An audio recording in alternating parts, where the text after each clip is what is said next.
Baik, karena waktu sudah menunjukkan 18.41 dan Pak Tommy selaku pemateri sudah ada dan peserta yang join sudah kurang lebih 50%, izin saya mulai.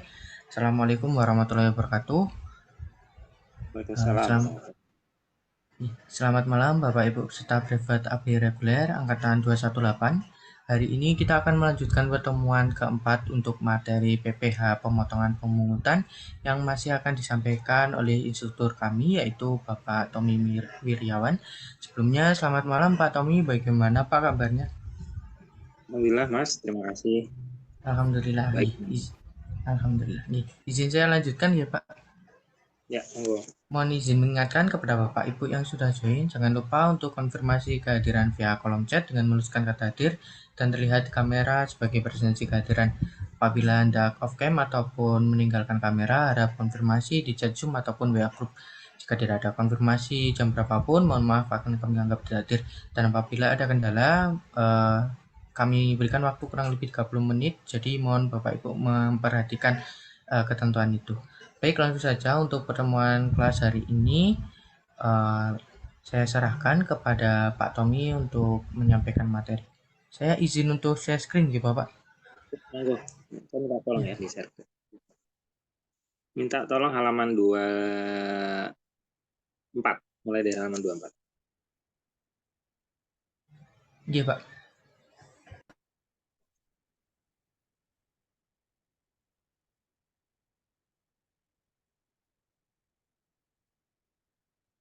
Halaman 24 terkait dengan tarif ya. Tarif PP orang pribadi. Izin Bapak, apakah sudah terlihat halaman 24 Pak?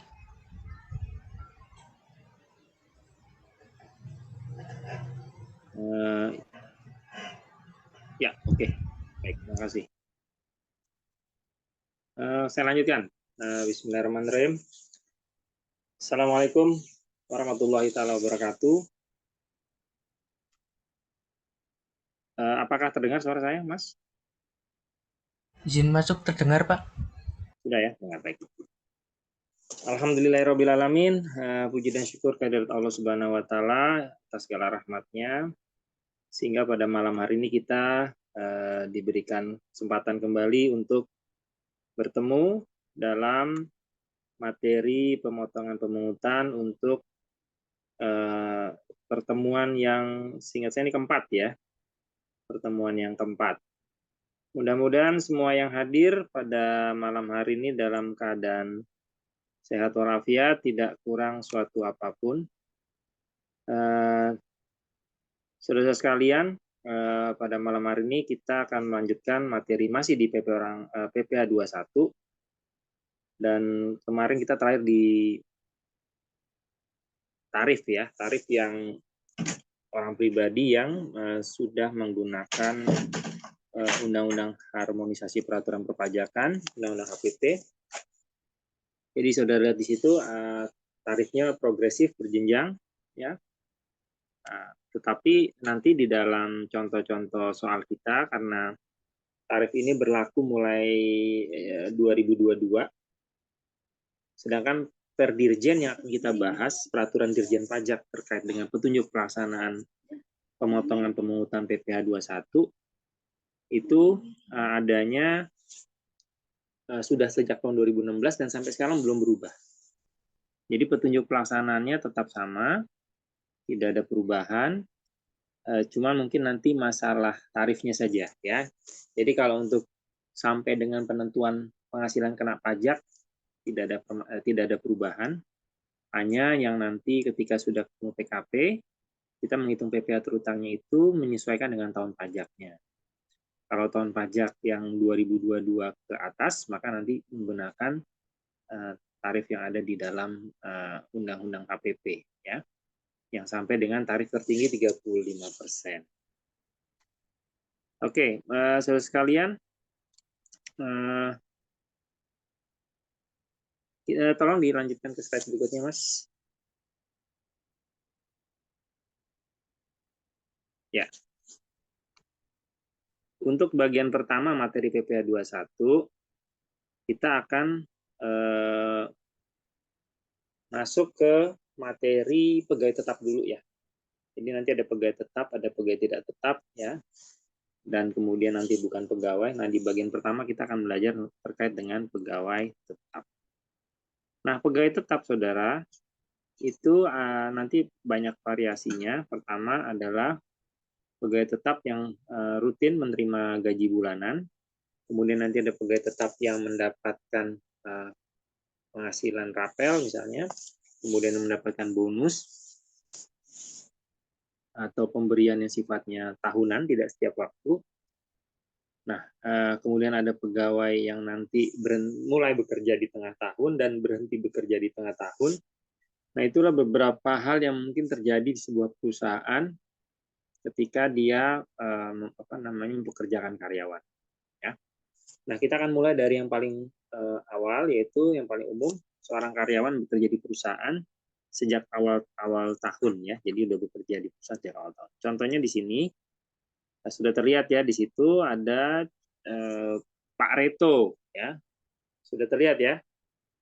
Nah, Reto di 2016 bekerja pada perusahaan PT Jaya Abadi dengan gaji 5.750.000 dan membayar iuran pensiun sebesar 200.000. Ya, jadi dia tidak hanya dapat gaji, tapi dari gaji itu dia juga membayar iuran pensiun. Jadi iuran pensiun itu diambilkan dari gajinya. Ya.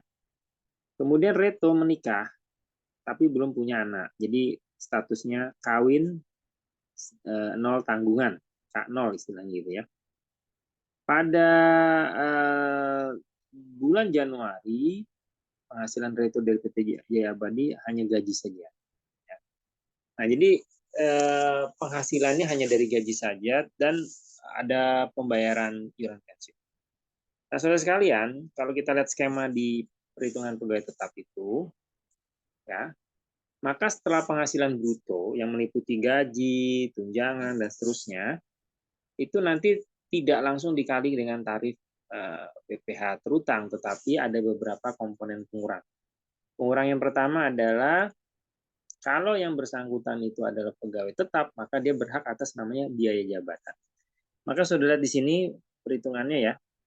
Di situ ada gaji 5.750.000, jadi ini gaji bulanan. Nah, langsung ada pengurang yaitu biaya jabatan. Nah, biaya jabatan ini diberikan secara otomatis kepada semua pegawai tetap. Besarnya berapa? Ditetapkan 5%. 5% kali berapa? Dikali dengan penghasilan bruto. Jadi bukan dikali dengan gaji. Ya. Nah, kebetulan di sini penghasilannya hanya gaji. Namun nanti di dalam soal-soal lainnya kalau misalnya penghasilannya tidak hanya gaji, misalnya dia punya tunjangan kesehatan, dia punya tunjangan transport, dia punya penghasilan lainnya, maka itu ditotal dulu. Setelah ditotal, baru kemudian ketemu penghasilan bruto, maka 5%-nya dihitung dari penghasilan bruto tersebut. Bukan dari hanya komponen gaji. Oke. Kemudian 5% dari 5.750.000 itu adalah 287.500. Nah, saudara, untuk biaya jabatan itu ada batas maksimalnya. Batas maksimal biaya jabatan untuk pegawai tetap yang masih bekerja aktif itu adalah 500.000 per bulan. Sepanjang belum mencapai 500.000, that's fine, nggak ada masalah. Tapi kalau sudah melebihi 500.000, berarti maksimalnya hanya boleh 500.000.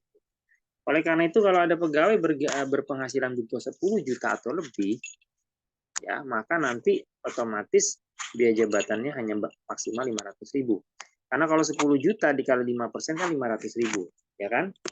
Nah, kalau dia lebih dari 10 juta udah pasti meskipun perkalian 5% lebih besar, tetapi maksimal hanya boleh 500.000 per bulan.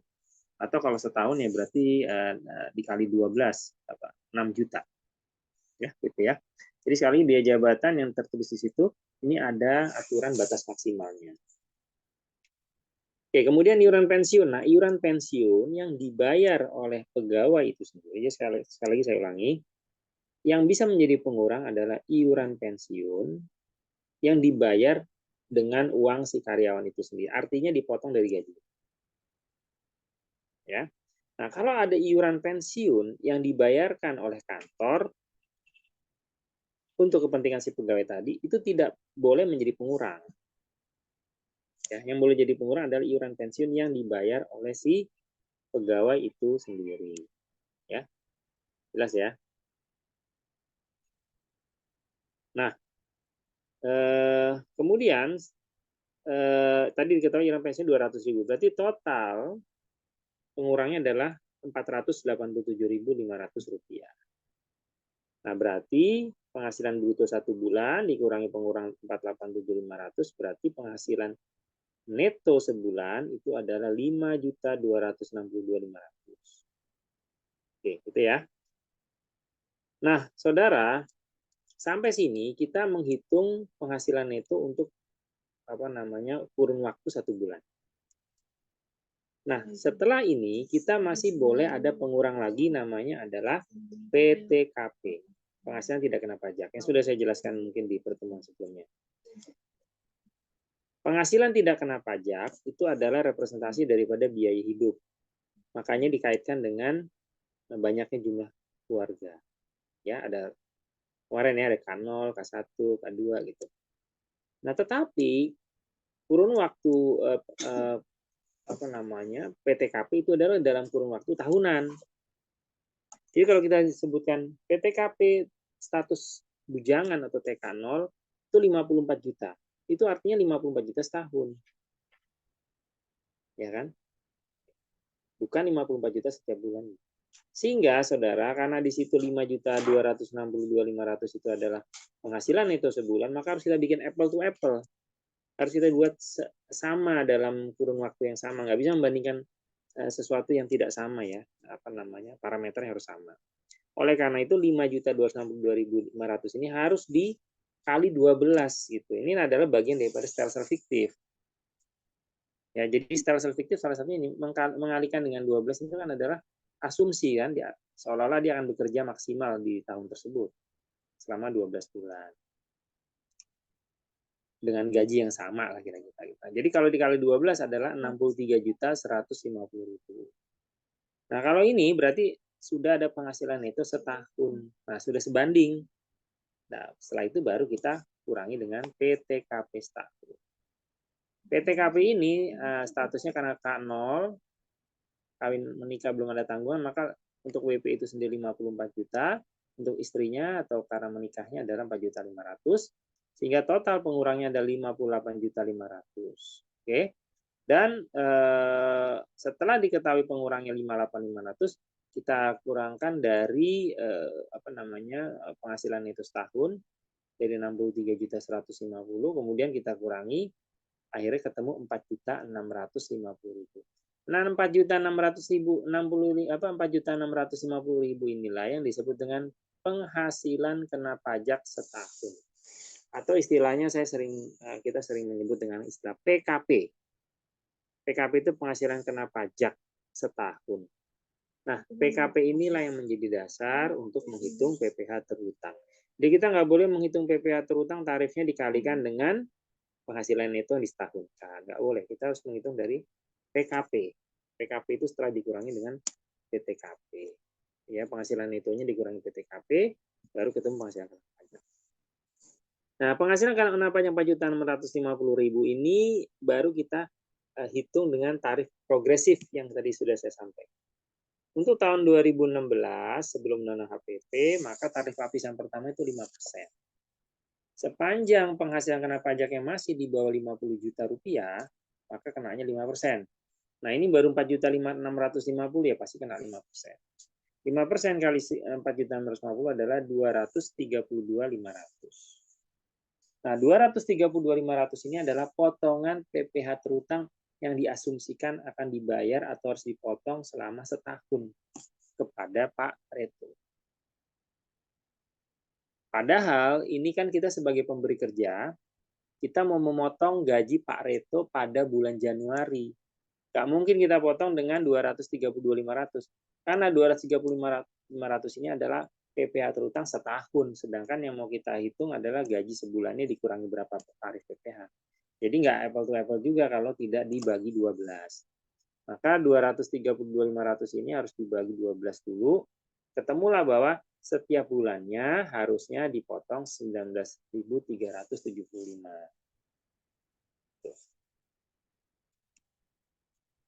Paham ya? Jadi si bendahara atau pemberi pemotong gaji harus motong 19.375 pada gaji Pak Reto. Nah, kalau pertanyaan take home pay-nya Pak Reto berapa, maka take home pay itu meliputi gaji brutonya dikurangi dengan dikurangi dengan iuran pensiunnya, dikurangi lagi dengan pajak. Jadi kalau mau lihat Pak Reto bawa pulang berapa, 5.750.000 gaji dikurangi dengan tadi berapa, 200.000 untuk iuran pensiun, dikurangi lagi dengan pajak. Pajaknya hanya 19.375. Nah, selisihnya itulah yang nanti disebut dengan take home pay yang bisa dibawa pulang oleh Pak Reto. Itu ya.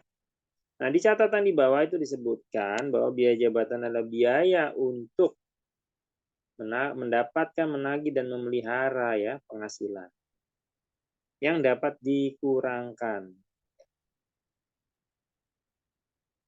Nah, diberikan kepada pegawai tetap tanpa memandang apakah yang bersangkutan memang punya jabatan atau tidak. Jadi biaya jabatan itu mengacu kepada status pegawai tetapnya. Bukan karena dia punya jabatan direktur, dia punya jabatan petugas atau apa. Jadi sama saja ya, intinya kalau dia punya pegawai tetap pasti dapat.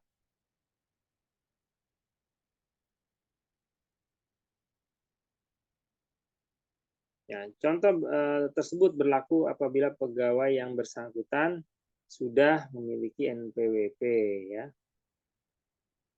Jadi tarif yang di atas itu, perhitungan di atas itu karena Pak Reto dianggap punya NPWP. Kalau dia nggak punya NPWP, maka nanti yang dipotong itu 19.375 itu nggak harus dikalikan tarif 20% lebih tinggi. Atau 120% kali 19.375 harusnya dipotongnya berapa? 23.250. Itu kalau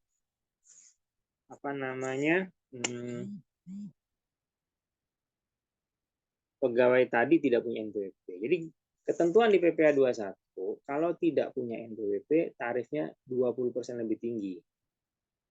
Jadi kalau dihitung dengan tarif biasa kemudian dikali 120%, nah itu artinya ketemulah besarannya. Tapi itu kalau nggak punya NPWP ya.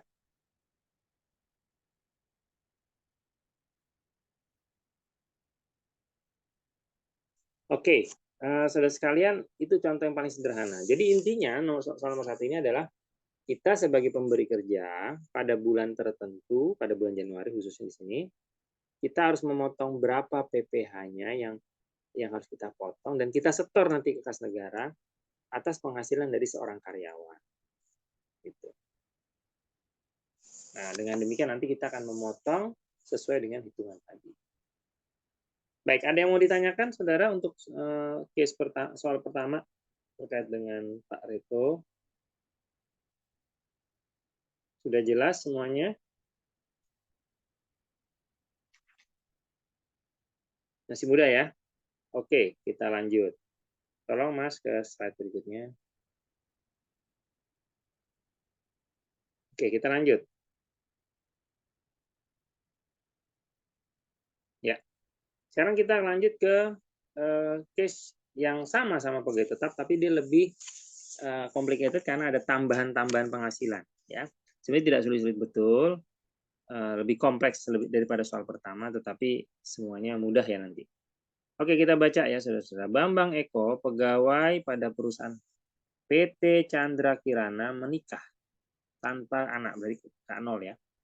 Memperoleh gaji sebulan 8 juta dari PT Chandra Kirana. PT Chandra Kirana mengikuti program BPJS Ketenagakerjaan, premi jaminan kecelakaan kerja, dan premi jaminan kematian dibayar oleh pemberi kerja dengan jumlah masing-masing 0,5 dan 0,3. Jadi pemberi kerja ini ngebayarin premi asuransi untuk kecelakaan kerja dan kematian. Hitungannya 0,5 untuk kecelakaan kerja dan 0,3% dari gaji. Jadi semuanya base-nya ke gaji. Jadi setelah dibayar, jadi perusahaan bayarin gitu ya. nanggung untuk kepentingan karyawan. Ya. PT Chandra Kirana menanggung iuran jaminan hari tua ya sebesar 2% dari gaji.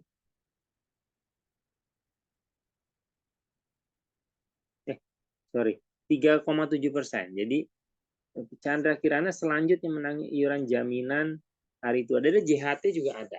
Jadi beda pensiun dengan JHT ya. Nah, beda dengan asuransi. Jadi di sini ada asuransi, ada jaminan ada pensiun, ada jaminan hari tua. Ya. Jadi ada asuransi dan jaminan hari tua. Yang 0,3, 0,5, 0,3 itu premi asuransi ya. Kalau yang 3,7% itu adalah untuk pembayaran jaminan hari tua yang dibayar oleh perusahaan. Perusahaan bayarin 3,7%. Sedangkan Bapak Bambang Eko membayar iuran jaminan hari tua sebesar 2%. Jadi dia nggak puas kalau dibayarin kantor aja, dia juga ikut JHT tambahan sebesar 2% dari gaji setiap bulan. Dari samping itu PT Chandra Kirana juga mengikuti program pensiun untuk pegawainya. Lengkap ya, ada pensiunnya, ada asuransi gitu ya. Kemudian iuran pensiun. PT Chandra Kirana membayar iuran pensiun untuk Bambang Eko ke dana pensiun yang disahkan Menteri Keuangan ya. Setiap bulannya sebesar 200.000, sedangkan Bambang Eko membayar iuran pensiun sebesar 100.000. Ya. Baik, jadi di sini kita lihat ada pembayaran iuran pensiun ya. Ada dua nilai, 200.000 dan 100.000. Yang 200.000 itu dibayar oleh PT Chandra Kirana, yang 100.000 dibayar Bambang Eko, gitu ya. Nah, sekali lagi yang menjadi pengurang adalah iuran pensiun yang dibayar oleh si orang pribadi tadi ya. Nah, sekarang saudara, untuk skemanya adalah kita mengumpulkan data tentang penghasilan bruto ya. Nah, penghasilan brutonya ini adalah premi asuransi yang dibayarin oleh kantor itu menjadi bagian dari penghasilan bruto keluarga tersebut. Keluarganya Bambang Eko. Jadi komponennya adalah gaji, premi jaminan kecelakaan kerja, premi jaminan kematian, dan totalnya nanti penghasilan bruto. Nah, premi jaminan kecelakaan kerja, jaminan kematian yang dibayar oleh perusahaan itu adalah merupakan penghasilan bruto bagi si pegawai. Jadi kalau ada asuransi dibayar sama kantor atau pihak lain, maka kita senang aja ya, tetapi itu akan menjadi penghasilan kita.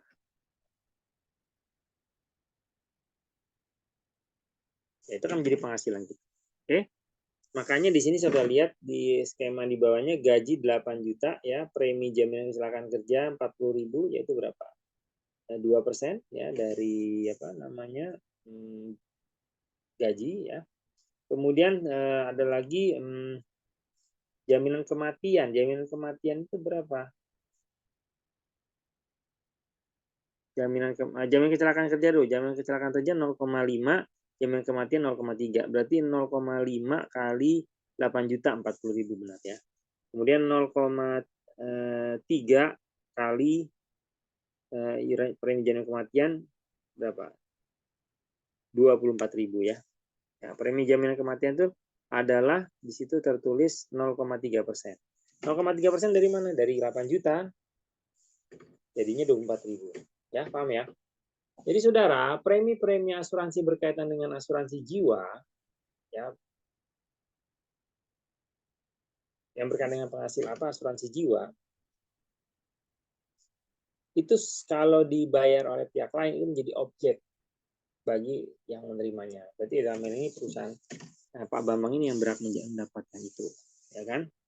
Makanya dia di sini kita lihat sudah jadi jumlah jadinya ya, karena semua itu penghasilan bruto. Totalnya 8.064.000. Nah, kemudian saudara, karena ini pegawai tetap, maka boleh ada pengurangan. Ada biaya jabatan 5% kali 8.064.000, ada iuran pensiun, ada iuran jaminan hari tua.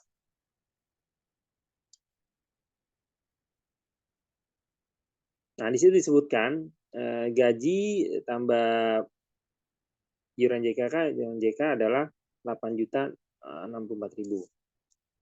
Oke, kemudian ini untuk total penghasilan itu sebulannya itu adalah nanti 8.064.000 dikurangi dulu dengan biaya jabatan ya 5% dari 8.064.000 ya 403.000 sekian. Kemudian iuran pensiun. Nah, iuran pensiun yang dibayar oleh yang bersangkutan itu 200.000. Ada nggak angka? Ada ya.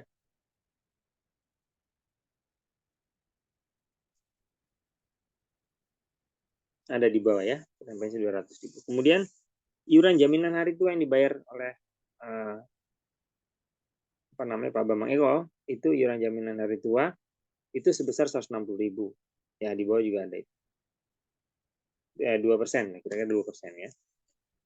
Nah, jadi saudara, pengurangnya udah ada banyak nih sekarang. Ada biaya jabatan, ada iuran pensiun, dan iuran jaminan hari tua.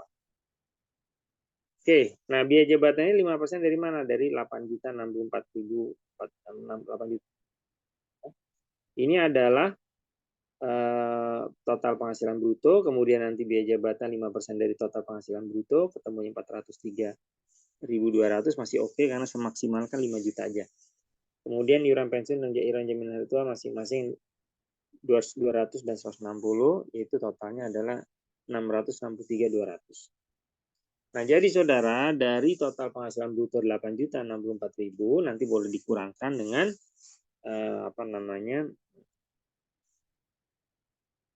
penghasilan neto penghasilan biaya pengurang ya 8.663, jadi nanti 7.400.000. 7.400.800 itu nanti akhirnya yang harus dihitung dengan perhitungan selanjutnya. Jadi kalau ini masih sampai dengan penghasilan neto. Oke, kita lanjut Mas ke slide berikutnya. Nah, kalau itu 7.400.800 itu sebulan, maka kita asumsikan kalau setahun berapa? Nah, kalau setahun berarti 12 kali 7.400 itu 88 juta sekian. Ya. Dikurangi PTKP-nya lah. PTKP-nya tadi berapa? Jadi 54 tambah 450 karena baru nikah ya. Nah, totalnya jadi 58.500. Nah, itu di ini kan. Dikurangkan 88.08.09.600 dikurangi 58.500 sekian. Ternyata totalnya 30 juta. Pengurangnya totalnya ya penghasilan kena pajaknya 30.309.000. Nah, 30.309.000 ini nanti dikali tarif 5% karena masih di bawah 500 juta, maka nanti ketemu 115.450 rupiah ya. Kemudian setahun, untuk sebulannya dibagi 12. Jadi berapa? 126.288. Jadi Bu ini harus mengangsur PPh pasal 25 sejak masa Oktober sebesar itu.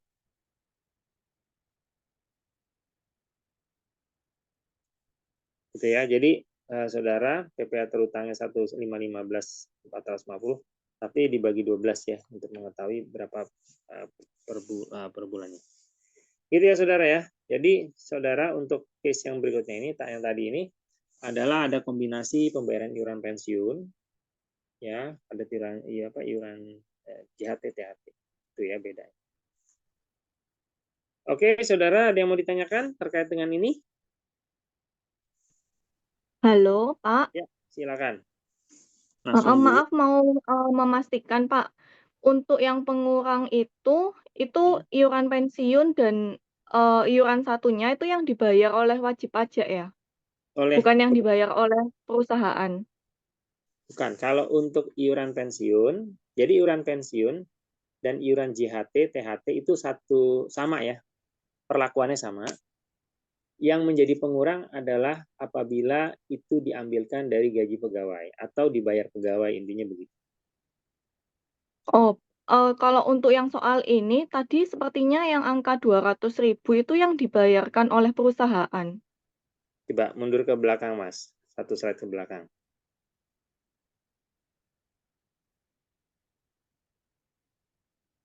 Oke, ini sepertinya hanya kesalahan penempatan aja, Mbak. Tapi kalau kita lihat jumlahnya tetap sama. Ini memang kesalahan ketik di juklaknya di per 16. Tadi lupa saya sampaikan. Tertulisnya 200.000 ya, Bu ya. Benar-benar. Tertulis 200. Padahal 200.000 itu kan yang dibayar sama kantor ya. Betul ya? Hmm. Yang Iya 100.000 benar. dibayar sama Pak Bambang. Jadi yang benar itu adalah harusnya nanti boleh kalau dicetak itu boleh dicoret. Jadi iuran pensiunnya itu adalah yang 100.000. Jadi 200.000-nya itu dicoret ya, tertukar itu. Harusnya itu 100.000. Hmm. Tapi kalau kita total sama 403 ditambah 100.000 ditambah 160 itu totalnya 663.200. Hmm. Ya totalnya sama, cuman dia salah ketik aja mungkin di sini. Tapi benar Iya, iya. pertanyaannya sangat teliti. Itu Hmm. ya Bu ya, jelas ya? Iya, Ya, baik. iya, jelas Pak. Terima kasih. Oh ya. Izin Oke, Pak, itu ya. 600 atau 700 ya Pak? Ini harus 663 yang benar. Jadi yang kesalahannya seperti pertanyaan sebelumnya, di iuran pensiunnya itu bisa dicoret, di hitungannya itu, dihitungan ya, bukan yang di soal. Yang dihitungan itu kan tertulis 403.000 ya. Kemudian di bawahnya 200.000, betul ya? Dan 160 gitu kan? Nah, yang salah itu yang 200.000 yang iuran pensiun. Itu harusnya diganti dengan angka 100.000. Ya, itu. Totalnya sudah benar, cuman penulisan di situnya salah. Sekali lagi, iuran pensiun, JHT, THT itu perlakuannya sama, yang menjadi pengurang hanya yang dibayar oleh pegawai. Lalu yang dibayar oleh kantor, Pak, kan ada juga iuran pensiun yang dibayar kantor. Itu kemana gitu ya pertanyaannya kan? Karena di soal dimunculkan. Jadi iuran pensiun yang dibayar kantor itu tidak masuk ke perhitungan Pak Bambang atau ke perhitungan pegawai. Nanti iuran pensiun atau JHT yang dibayar kantor itu nanti akan menjadi masuk di perhitungan PPh badan perusahaan. Jadi perusahaan boleh membebankan iuran pensiun yang dia bayarkan untuk kepentingan pegawai. Termasuk premi asuransi. Jadi premi asuransi itu kan yang bayarin kantor semua tuh ya, yang jaminan kecelakaan kerja, jaminan kematian, itu yang bayarin kantor semua kan. Nah itu untuk premi ini perlakuannya agak beda dengan iuran pensiun. Nah gini ya, ini kebetulan masih di awal. Keduanya iuran pensiun atau JHT dengan premi asuransi yang dibayar oleh perusahaan, ini semuanya kan dua-duanya untuk kepentingan karyawan ya. Jadi kalau iuran pensiun dibayarin kantor, kalau terjadi kecelakaan, itu kan bukan kecelakaannya kantor, kecelakaannya si karyawannya toh. Nah, kalau karyawan kecelakaan, uangnya kemana klaimnya? Diberikan ke kantor atau diberikan ke karyawan? Kan diberikan ke karyawannya kalau terjadi klaim, terjadi kematian, terjadi kecelakaan kerja. Padahal yang bayarin adalah perusahaan. Ya, jadi perusahaan membayar untuk kepentingan pihak lain. Begitu pula dengan iuran pensiun dan iuran JHT. Apa yang dibayar perusahaan, ya apa yang dibayar perusahaan untuk kepentingan karyawan, itu kan nanti dinikmati oleh karyawan. Karena dengan perusahaan membayari iuran pensiun atau iuran JHT, maka nanti karyawan bisa dapat iuran pensiun, mendapatkan nanti pada akhir masa pensiunnya dia akan mendapatkan jumlah yang lebih besar kan dibandingkan kalau tidak dibantu perusahaan. Jadi kedua-duanya sama-sama untuk membantu karyawan. Ya. Dan kedua-duanya yang dibayar perusahaan, baik itu premi yang dibayar kantor maupun iuran pensiun JHT yang dibayar perusahaan, itu boleh dibebankan sepenuhnya di di PPh badannya perusahaan. Ya. Tetapi untuk yang dihitung di dalam PPh 21 karyawan itu hanya iuran pensiun dan JHT yang dibayar karyawan. Sedangkan premi asuransi yang dibayar oleh karyawan kalau misalnya ada, itu nggak boleh dimasukkan ke situ. Gitu ya. Jadi kalau premi asuransi itu yang kenapa menjadi penghasilan karyawan? Kok beda Pak? Untuk premi menjadi penghasilan karyawan, Sedangkan iuran pensiun dan JHT kan sama-sama dibayar perusahaan, kenapa menjadi pengurang? Tidak ditambahkan ke penghasilan bruto karyawan. Kan pertanyaan gitu ya. Sama kan, ini sebenarnya sama-sama untuk kepentingan perusahaan karyawan.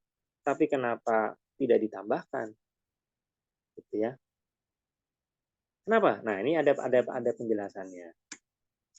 Gini saudara, ada perlakuan berbeda antara iuran pensiun, premi dengan iuran pensiun dan JHT. Iuran premi asuransi yang dibayar oleh kantor itu langsung dianggap sebagai penghasilan karyawan saat ini, karena nanti pada saat terjadi klaim dan si karyawan mendapatkan misalnya pergantian uang kecelakaan kerja atau kematian, itu pada saat itu penerimaan tadi tidak dikenakan pajak. Itu ketentuan yang berlaku. Jadi pengenaan pajaknya dilakukan ketika ngitung PPh 21 ini. Sebab nanti klaimnya muncul, itu si karyawan nggak akan dikenakan pajak. Udah. Jadi suatu saat misalnya, ini tidak diharapkan ya, misalnya karyawannya kecelakaan kerja, kemudian masuk rumah sakit lalu berobat dikasih penggantian uang 10 juta.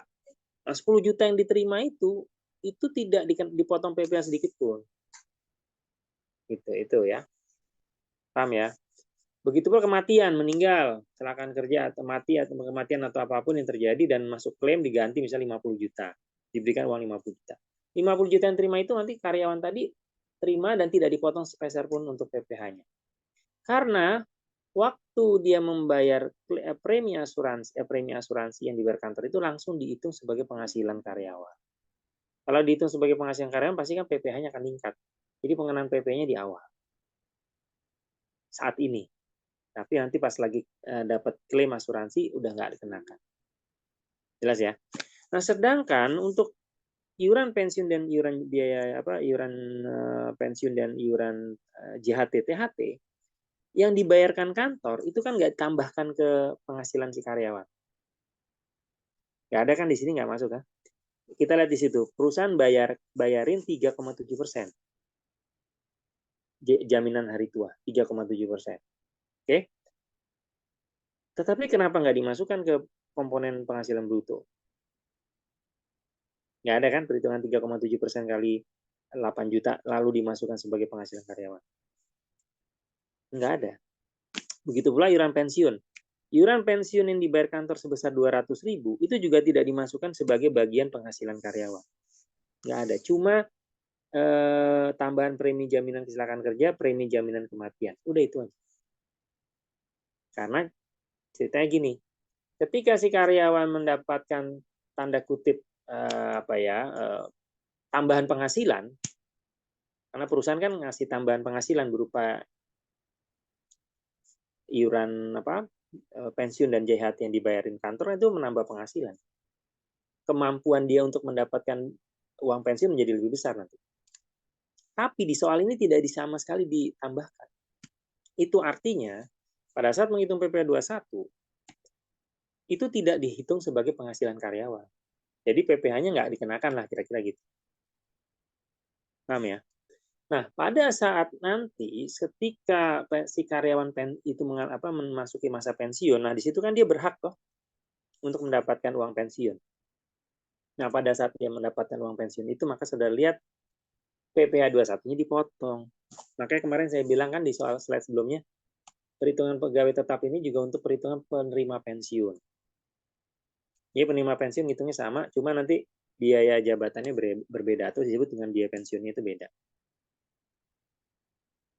Jadi orang bapak-bapak pensiunan, senior-senior yang menerima uang pensiun itu dipotong PPh 21 gitu. Karena dulu waktu dia masih aktif bekerja, setiap kali dia dibayarin sama kantor semua penghasilan tambahan itu nggak pernah dihitung PPh-nya. Nah, contohnya di sini kelihatan.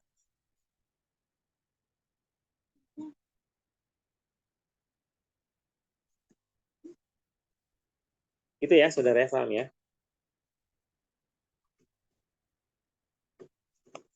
Ya. Itu ya. Apalagi yang mau ditanyakan? Sudah jelas, Bu?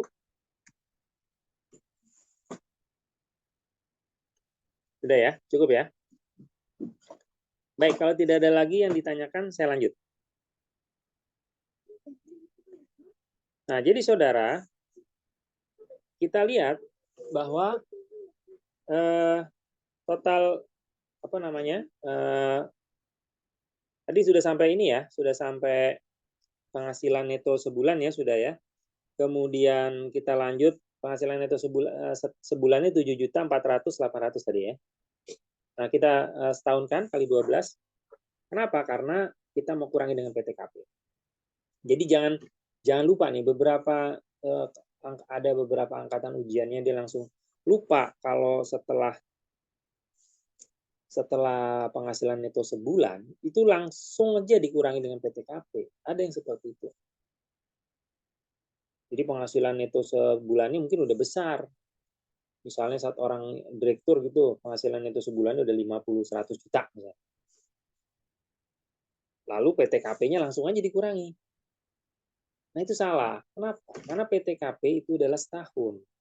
Sedangkan penghasilan netonya masih sebulan. Oleh karena itu, harus dikali 12 untuk dibikin menjadi setahun.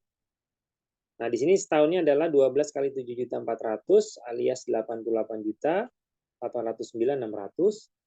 Ya.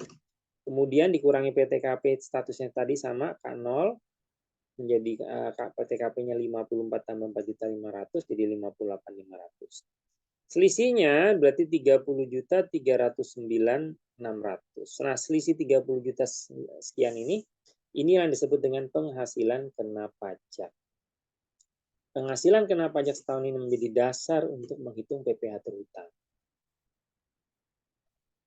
Nah, di sini ada catatan saudara bahwa kita boleh membulatkan 3 digit terakhir menjadi bulat ke bawah. Contohnya ini 30.309.600 itu dibulatkan menjadi 30.309.000 ya. Jadi 600-nya dihilangkan. Jadi 3 digit terakhir boleh di round ke bawah ya. Gitu ya. Jadi dikurang tapi enggak kalau hitung full boleh nggak? Boleh aja nggak apa-apa. Jadi hanya untuk ini aja ya untuk pembulatan. Kalau mau ditulis 30.309.600 dikali dengan tarif PPh juga nggak ada masalah. Nah, jadi PPh terutangnya 5% kali 30.309.000 alias 1.515.450. Ini untuk penghasilan PPh terutang setahun ya. Sehingga kalau kita mau potong dari Pak Bambang ini bulan Januari berapa ya dibagi 12. Maka menjadi Rp126.288. Itu adalah potongan PPh. Oke, jelas ya. Jadi nanti Pak Bambang ini pas pulang dipotong ada potongan PPh 126.288.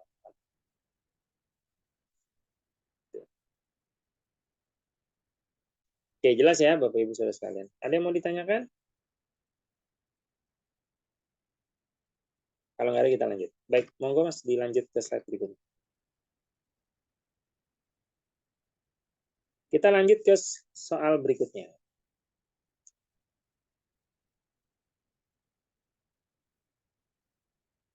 Soal berikutnya, Ika Hapsari adalah seorang karyawati. Nah ingat ya, ini kalau karyawati, kita harus melihat statusnya, nanti PTKP-nya harusnya TK0. Karena kalau karyawati menikah, itu nanti statusnya selalu TK0.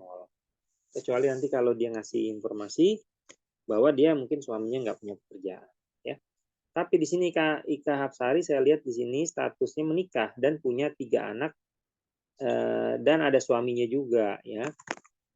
Dan dia bekerja pada PT Sinar Unggul. Suaminya adalah seorang ASN ya, pegawai negeri sipil. Ya, berarti dia punya penghasilan kan suaminya. Oke, berarti statusnya pasti TK0 ya. Ya. Kemudian di situ dia terima gaji 5 juta sebulan. Kemudian ini sama kayak tadi, mengikuti program pensiun dan BPJS Kesehatan. Perusahaan membayar iuran pensiun kepada dana pensiun yang disahkan Menteri Keuangan sebesar 60.000 sebulan. IKH Sari juga bayar iuran pensiun sebesar Rp50.000. Nah, jadi nanti yang 50.000 inilah yang nanti boleh menjadi pengurang. Sedangkan kalau yang 60.000 dibayar kantor, itu nggak ngaruh di dalam perhitungan juklak PPh 21. Ya. Jadi memang dimunculkan di soal, tapi dia tidak ada perhitungannya di dalam PPh 21. Kemudian IKH Sari juga membayar iuran pensiun sebesar 50.000 sebulan, sudah tadi ya. Di samping itu perusahaan membayarkan iuran jaminan hari tua sebesar 3,7%. Nah ini sama ya. JHT, THT, iuran pensiun sepanjang dibayarin kantor, itu nggak berpengaruh dalam perhitungan di sini ya. Kemudian sedangkan IKH Sari membayar iuran jaminan hari tua sebesar 2% dari gaji. Nah ini yang boleh menjadi pengurang. Oke. Kemudian premi jaminan kecelakaan kerja dan jaminan kematian dibayar oleh pemberi kerja dengan masing-masing 1% dan 0,3%. Oke, jadi lebih tinggi nih ya. Nah, premi 1% dan 0,3% ini adalah menjadi objek penghasilan si ya, Ibu IKH Sari karena nanti ini dibayarkan oleh kantor dan sifatnya adalah premi asuransi.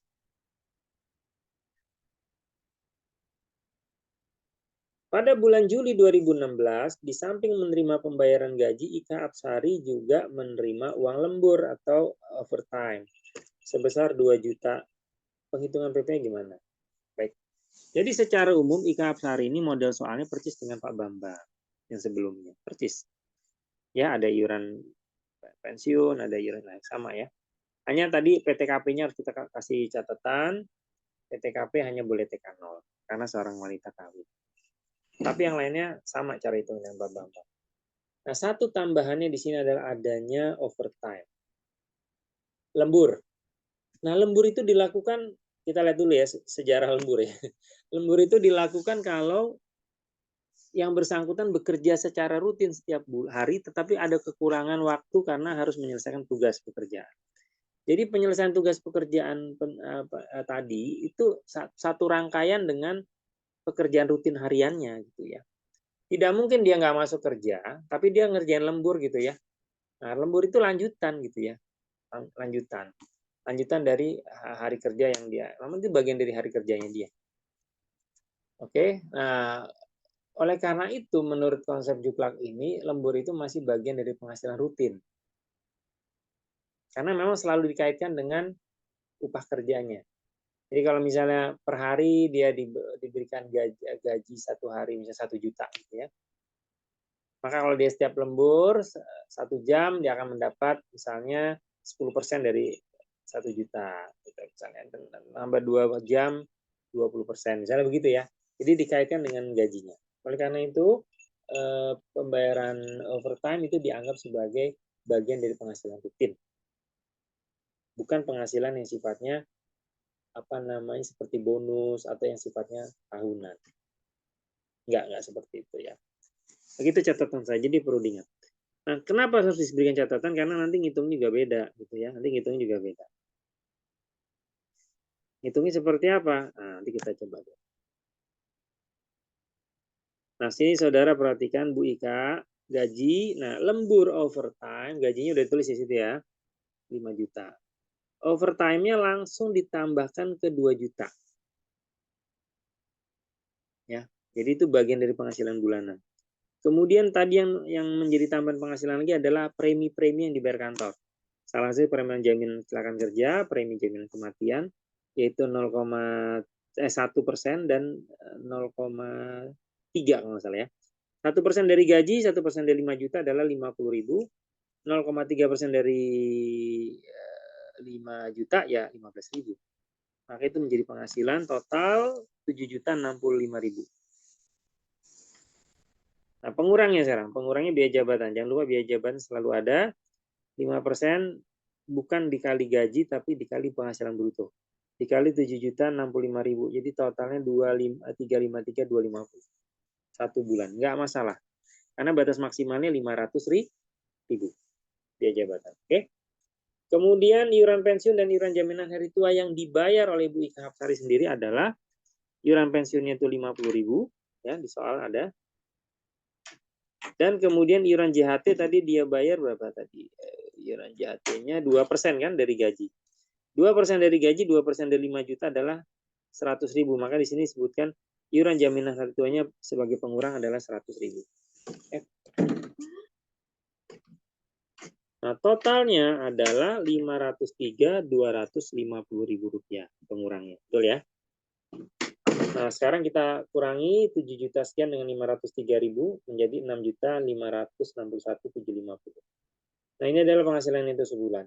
Ke bawahnya sama saja, tinggal dikalikan dengan 12. Monggo Mas, dilanjutkan ke halaman berikutnya. Nah, halaman berikutnya kita lihat bahwa sebelum kita mengurangi ke PTKP, jadi setelah pengurang biaya jabatan, iuran pensiun, iuran JHT yang dibayar karyawan, itu masih ada pengurang lanjutannya, yaitu pengurang yang memang diberikan kepada pegawai orang pribadi. Nah, namanya PTKP. Dan PTKP ini kurun waktunya tahunan, maka penghasilan neto yang tadi sifatnya sebulan itu harus dikali 12 supaya dia sama ya kurun waktunya, sama-sama setahun. Nah, di sini kalau disetahunkan jadi 78.741.000, kurangi dengan PTKP 54. Oh, ternyata dia belum merit ya. Oh ya, sorry, karena di PTKP TK0, betul ya. Jadi Bu Ika Apsari ini kan sudah merit, tapi statusnya TK0, tidak kawin 0. Bukan dia tidak kawin, tapi istilah perpajakannya TK. Itu TK0. Jadi 54 juta saja. Dia nggak bisa menanggung anak-anaknya 3 sama suaminya. Kecuali kalau ada surat dari kecamatan. Nah, 54 juta ini menjadi pengurang, maka jadi 24.741.000, maka ini masih di bawah 50 juta ya. Maka cukup dikali 5% saja. Ketemunya 1.237.050 dan dibagi 12 berarti bulan tersebut Bu Ika Apsari dipotong 103.87 rupiah. Ya. Jelas ya? Sama kok dengan Pak Bambang, cuman ada tambahan overtime saja. Baik, lanjut. Kalau nggak ada pertanyaan, saya lanjut ke slide berikutnya. Silakan, Mas. Soal berikutnya, Dr. Aulia. Nah, ini Dr. Aulia ya. Seorang dokter yang juga merupakan karyawan rumah sakit. Pegawai. Nah, ini perlu saya kasih sedikit penjelasan, Saudara. Dokter ini punya karakteristik penghasilan yang tentunya beda ya. Jadi gini. Dokter itu profesi yang mendasarkan pada keahlian. Jadi dia bisa dibayar gaji, bukan gaji, dibayar atas fee atas keahliannya tadi. Misalnya uang periksa gitu ya. Tetapi seorang dokter juga bisa mendapatkan penghasilan karena posisinya sebagai pegawai atau karyawan. Ya. Jadi di situ status dokternya itu tidak dikaitkan. Ya. Contoh misalnya seorang dokter ahli penyakit kandungan misalnya. Tapi dia ditunjuk menjadi direktur di sebuah rumah sakit. Sore harinya dia tetap buka praktek. Karena meskipun dokter udah jadi direktur, biasanya kan tetap aja praktek ya kan. Nah, berarti saudara, ketika dia menjadi direktur itu statusnya adalah perhitungannya adalah dia sebagai pegawai tetap. Maka dipotong sesuai dengan hitungan pegawai tetap. Namun, nanti kalau dokter tadi dia buka praktek, dia terima penghasilan, atau dia biasanya kan kerja di rumah sakit dia punya slot ya, ada ruangan di rumah sakit, nanti dia buka praktek di situ, nanti kita bayar, nanti rumah sakit yang akan memberikan penghasilan kepada si direktur si dokter tadi. Nanti dia potong. Jadi yang potong rumah sakit gajinya. Nah, waktu memotong bukan gaji, fee dokternya tadi. Waktu memotong fee dokter itu cara berhitungnya beda dengan ketika dia menghitung untuk penghasilan sebagai direktur, sebagai pegawai tetap. Jadi saudara, nanti si dokter ini punya 2 penghasilan yang cara ngitungnya terpisah, tidak digabung jadi satu. Itu ya, jelas ya? Oke, kita lihat dulu nih contoh ini. Nah, di sini Pak Aulia Rais menikah, punya 3 anak kandung, merupakan dokter, ahli kandungan, tapi jadi pegawai tetap juga di rumah sakit swasta Sehat Tentrem, gaji tetapnya 20 juta. Nah, dia praktek juga tuh, jam praktek dokter Aulia dari jam 8 sampai jam 12, 5 hari kerja. Untuk bulan Agustus, dokter Aulia menerima pembayaran dari rumah sakit berupa gaji 20 juta dan menerima jasa medis sebagai dokter yang bersumber dari pasien sebesar 25 juta. Nah, itu tadi saya sebutkan, jasa medis. Tadi saya nyebutnya fee. Nah, di sini sebutkan jasa medis, 25 juta. Ya, kalau ke dokter kandungan 300.000 sekali datang. Misalnya ya, dokter penyakit dalam mungkin 350. Dokter penyakit macam-macam harga ininya ya. Tapi kalau ada spesialis kan segitu kira-kira. Total dia dapat 25 juta. Ya. Kemudian Dr. Aulia Rais membayar iuran pensiun sebesar 200.000 setiap bulan. Baik, coba sekarang kita hitung ya. Posisi kita di sini adalah sebagai pemotong gaji. Kita sebagai bagian administratif pembayaran gaji di Rumah Sakit Sehat Tentrem. Nah, gitu ya. Kita hitung gajinya. Gajinya adalah 20 juta. Loh, kok cuma 20 juta aja di sini? Padahal dapat 25 juta juga ya dari jasa medis.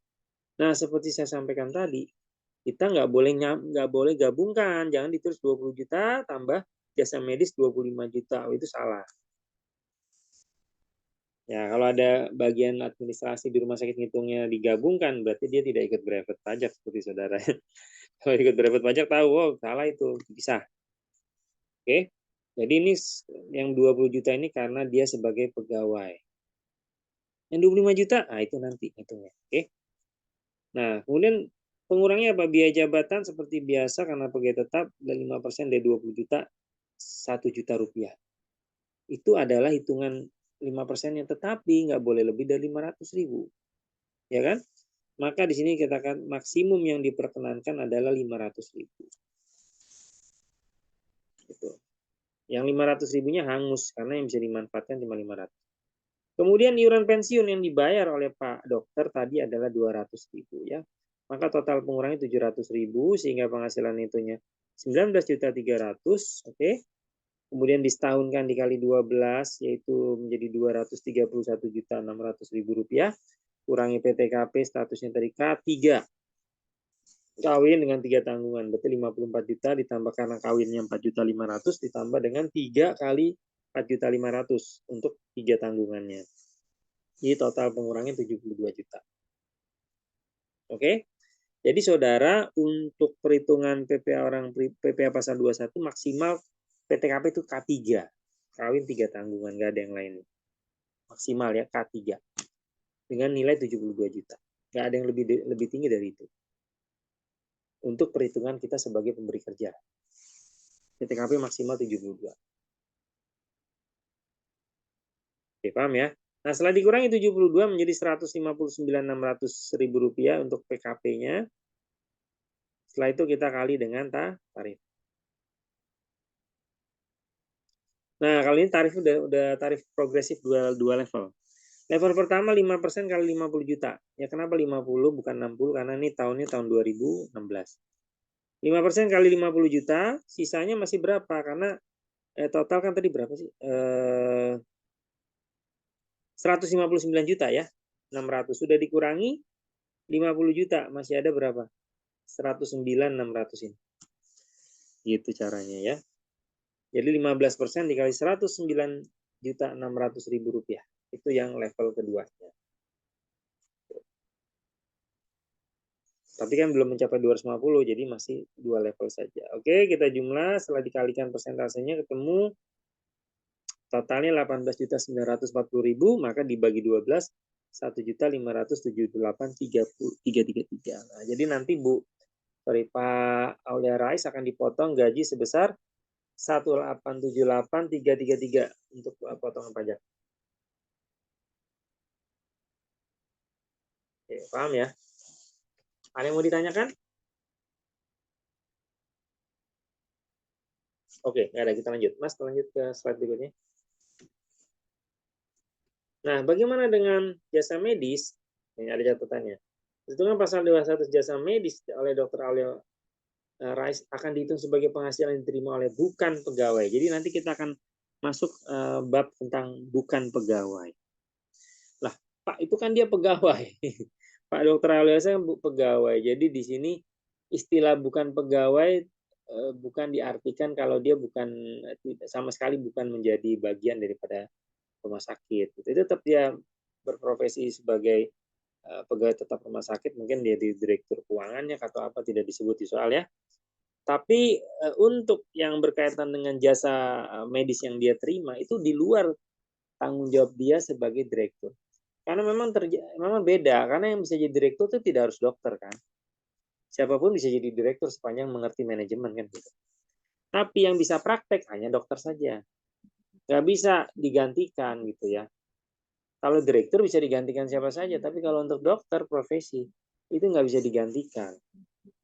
Dokternya sakit, udah Pak, saya aja deh nyuntik akuntan, nyuntik ya bisa bahaya dong ya. Gitu ya. Tapi ada ya dokter yang 2 tahun ketahuan itu kemarin ya, oh bisa ya. Saya juga bingung gitu, nyuntiknya gimana ya, dia ngasih resepnya gimana ya. Wah itu benar-benar blunder dan luar biasa unik ya, bisa sampai 2 tahun lagi. Nah, kira-kira itu ya saudara. Jadi untuk yang 25 juta yang dia terima itu nanti ngitungnya dengan teknik bukan pegawai. Nanti cara ngitungnya beda. Oke gitu ya saudara. Ada yang mau ditanyakan? Siapa tahu nanti kalian ada yang bekerja di rumah sakit, menjadi konsultan sebuah rumah sakit, nanti dicek aja tuh dokternya ngitungnya udah benar apa belum. Oke, kita lanjut. Mas ke halaman berikutnya. Sekarang adalah pegawai tetap tapi terimanya gaji mingguan. Nah, ini sebenarnya ngitungnya sesama saudara ya. Cuman di sini nggak tahu ini di dalam juklaknya dikasih tunjuk kalau ada ya pegawai tetap gaji mingguan. Tahu saya sih memang umumnya pegawai tetap gajinya bulanan. Ya, tapi just in case lah kalau terjadi dapat gaji mingguan diberikan oleh sebuah kantor ya, dan juklak ini kan pasti ngambilnya berdasarkan studi empiris ya di lapangan. Bahwa di lapangan ada juga yang membayarnya mungkin mingguan meskipun dia seorang pegawai tetap. Nah, jadi saudara, saya tidak menjelaskan lebih detail, nanti saudara bisa lihat sendiri. Untuk case yang pegawai tetap yang dibayarkan mingguan ini ya hitungnya sama dengan Bu Ika Apsari, Pak tadi yang di atasnya itu Pak Bambang sama atau Pak Reto sama. Cuma nanti saudara bedanya cuma di sini aja karena digaji itu dia bayar tiap minggu, maka kita ngitungnya tetap ke bulanan. Oleh karena itu gajinya itu kita kali 4 karena satu bulan 4 minggu. Jadi 4 kali 2 juta ketemunya 8 juta. Selebihnya ngitungnya sama. Ya, ke bawahnya jadi hanya untuk mengubah total bulanannya berapa. Paham ya? Jadi itu aja intinya. Setelah dibikin ke 8 juta gitu ya. Nah, pertanyaannya gini, ketika perusahaan membayar 1 mingguan, maka kan apakah kita bayar full 1 juta upah mingguannya tanpa dipotong PPh? Nah, berdasarkan juklak ini berarti kalau kita bayar PPh membayar mingguan ya kita harus potong PPh-nya minggu itu juga gitu. Nah, di sini kita lihat ya setelah dihitung ternyata penghasilan PPh terutangnya adalah 1.860.000. Ya. Nah, ini juga ada kesalahan ya, saudara di sini. Ada kesalahan ketik. Harusnya setelah PPh terutang setahunnya 1.860.000 itu dibagi 12 dulu, kemudian dibagi 4. Baru ketemu angkanya 38.750. Jadi angka 38.750 itu sudah benar, yaitu adalah 1.860 dibagi 4, dibagi 12 dibagi 4. Maksudnya dibikin sebulan dulu berapa PPh terutangnya, kemudian dibagi 4. 4 ini adalah untuk pembagian per minggu. Jadi setiap membayar gaji 2 juta 1 minggu dipotong 38.750. Bulan minggu berikutnya bayar lagi 300 itu potong 38.750 dan terus seterusnya. Ya, jadi setiap bayar gaji 2 juta potong berapa di sini? 38.750. Oke, jelas ya. Jadi yang lain hitungnya sama. Nanti boleh dicek. Hanya pointer-pointer tentu saya tunjukkan intinya di mana. Baik, kita lanjut, Mas, ke slide berikutnya. Ya, ini juga sama ya untuk Muhammad Sodik. Ini juga sama, saudara, dengan case-nya Pak Bambang atau Bu Ika Hapsari. Sama saja, dia juga digaji mingguan. Gaji mingguannya adalah 1.500.000, maka untuk itu kita jadikan sebulan. Jadi 4 kali 1.500.000 menjadi 6 juta. Nah, jaminan kecelakaan dan jaminan kematian itu ngikut aja. Jadi berapa persen dari sekian persen dari total gaji yang dibayar. Karena ini totalnya 6 juta, maka 60.000 itu berapa persennya? 1%. Kemudian 18.000 adalah 0,3 persennya gitu ya. Jadi sama aja ngitung ke bawahnya. Terus ke bawah sehingga kita menemukan bahwa penghasilan itu setahunnya adalah 67.249.500 rupiah. Nah, kalau udah ketemu penghasilan itu sebulan, maka kita bisa menyetahunkan ya, menyetahunkan. Oh, sorry, setahunnya itu sebulannya 5.604, disetahunkan menjadi 67.249.200. Itu ya kira-kira. Baik, pindah Mas ke halaman berikutnya.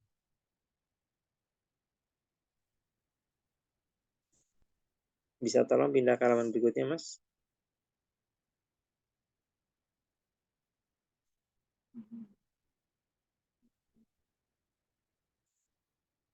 Mas Fasiul, dengar suara saya?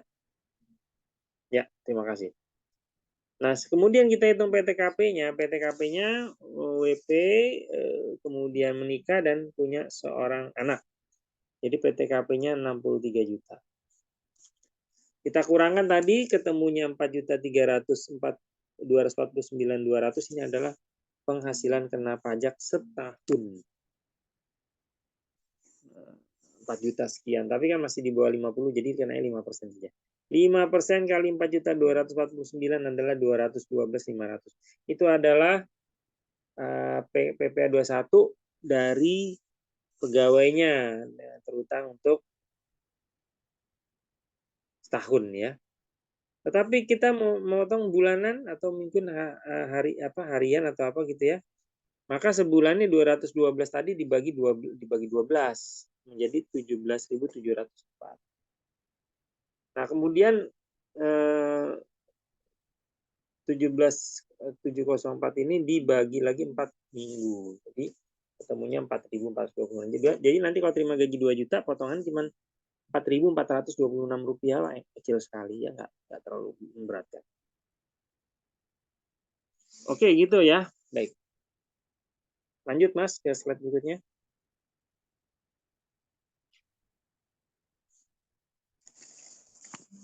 Mas Fasiul, ganti ke slide berikutnya silakan.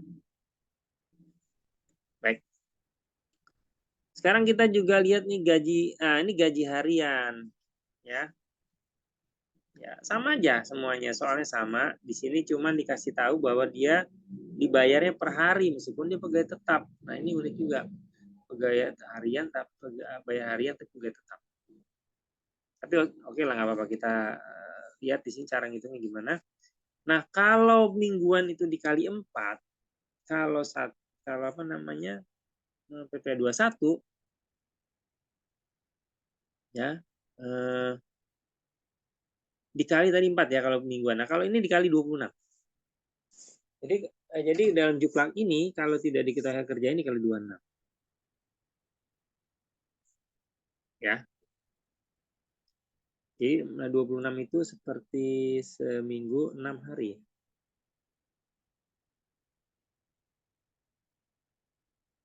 Ya, sebulan 26 hari. Berarti seminggunya 26 lagi 4. Ya, 6 hari, 6 ya, 6. Oke.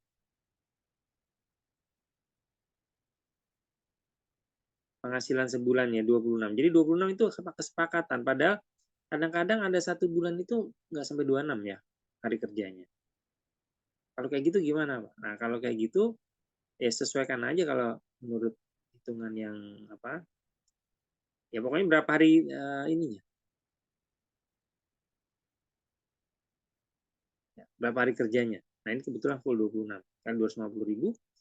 Nah, kemudian sama ngitung ke bawahnya ya, ada biaya jabatan, iuran pensiun dan seterusnya sesuai dengan soal. Saya tidak ulangi lagi. Jadi yang penting adalah di sini saudara penghasilan sebulan itu adalah kalau nggak ada data informasi kali 26. Ya. Tapi kalau ada data dan informasi yang diyakini ya boleh dikali dengan penghasilan yang mendekati. Nah kalau ini kan 26 kali 250.000 ya. 26 kali 250.000. Kalau misalnya kerja 20 hari kerja gimana Pak? Kalau 20 hari kerja ya kali 20 masa dikali 26. Ya, karena memang faktanya dia bekerja 20 hari kerja.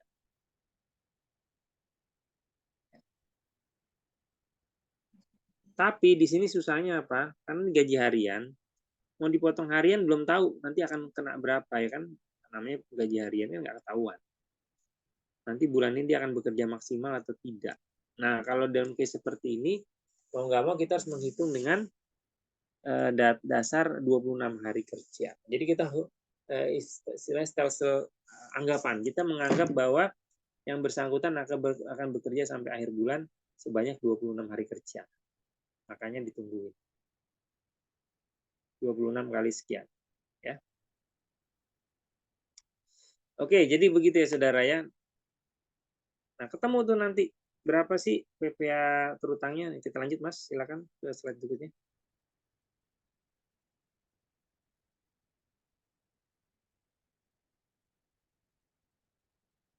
Slide berikutnya Mas Yul.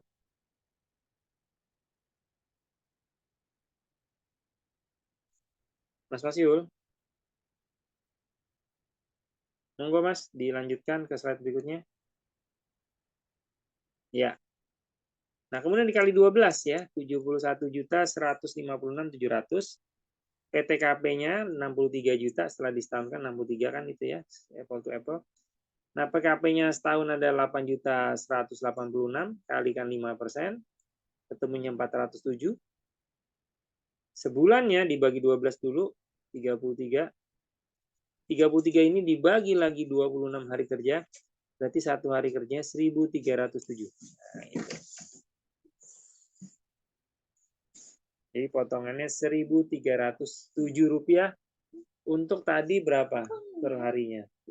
Ya itu tinggal dikalikan dikurang itu saja.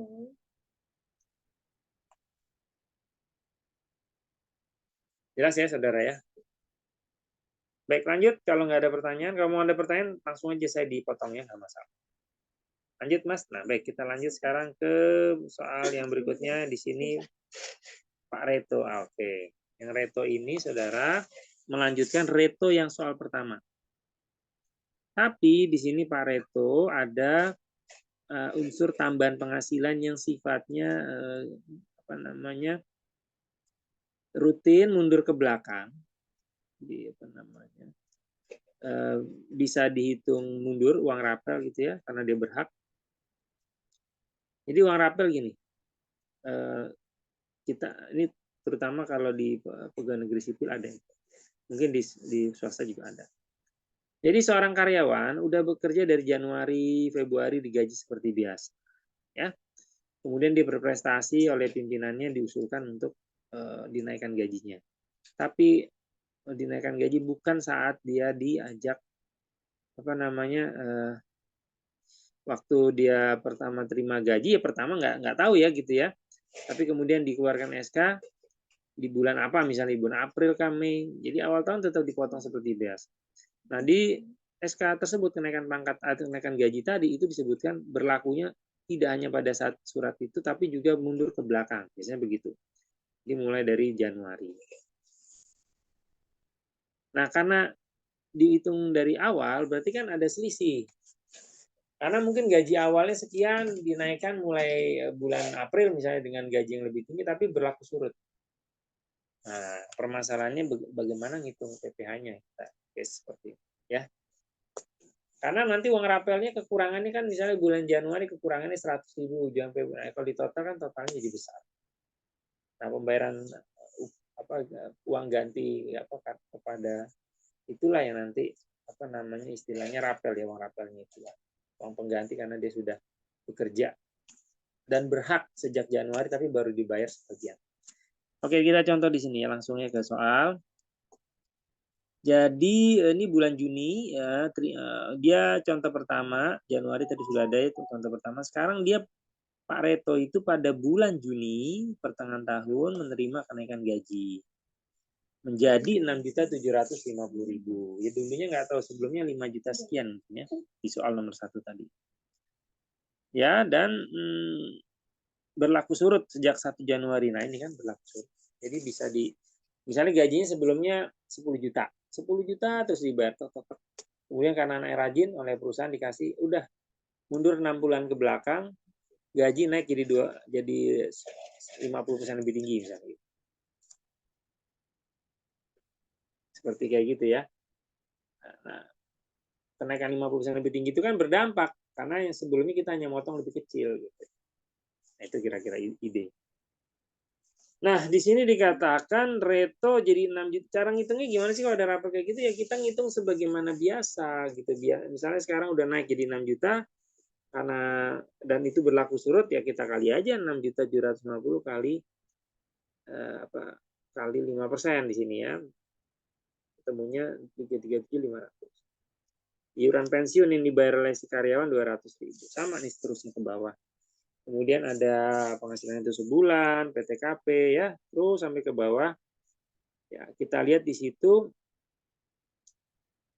total kurang bayar ininya adalah pasal 21-nya adalah 66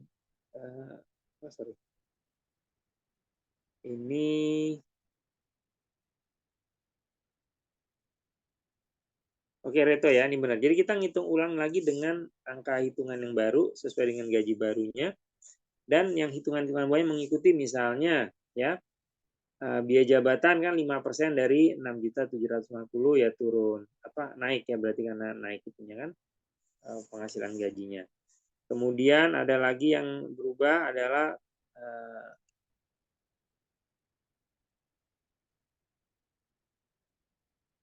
nah, saudara lihat di sini bahwa 800.000 itu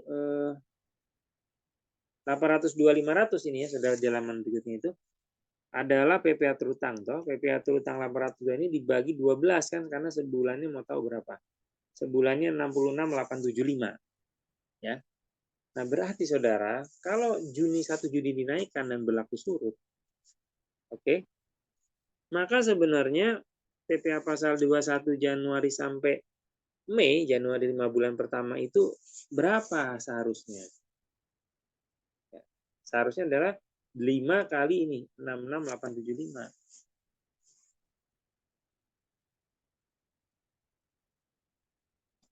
Jadi penghasilan neto sebulannya 66.875 ya, dan itu harusnya itu perusahaan motongnya 66.875 kira-kira gitu dengan skema baru ya 6.750. Oke. Nah, berarti kalau 66.875 dibayar surut berarti Januari, Februari, Maret, April, Mei. Karena 1 Juni udah bekerja, teman.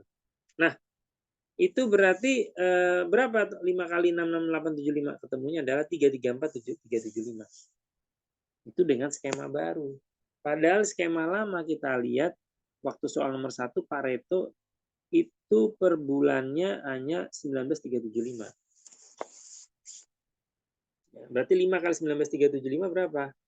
96.875. Nah, kalau ini sudah terjadi, maka terjadilah di sini 16, sekian ya. Kemudian ada di sini 334.375 ya, itunya untuk yang seharusnya, dan yang sudah dipotong antara Januari Mei dengan skema yang lama itu adalah 96.875. Yaitu 19.375. Di sini kan dia dipotong 19.375 per bulannya. Maka dikali dengan 5, temunya ini 96 sekian. Nah, setelah itu dikurangi, ketemulah 237.500 itu adalah PPh atas rapel.